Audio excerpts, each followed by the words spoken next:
Hello mga kasaging, atong tanawon ang atuang area karon kung maayo ba siya pagka-inject.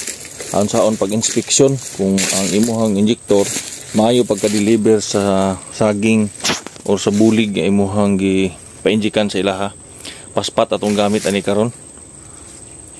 Atong hikapon gyud kung kasi niyo na mga patches kung maayo pagka-inject.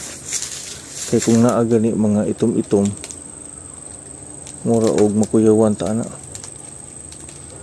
Ano na itong asa niyo? Awan niyo.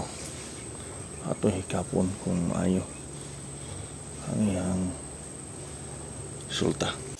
Ato ag yung inspeksyonon ang bunga labi nag mag-ilista og pang bad inject na to. Kay kung dili nato inspeksyonon dito na lang nato na makitaan sa planta nga maot dahil kaya ang result sa medisina nga atong gipuli. Di magud pwede nga perminti gamiton atong medisina kay naman po immunity ni nga tuong mga mananap diri.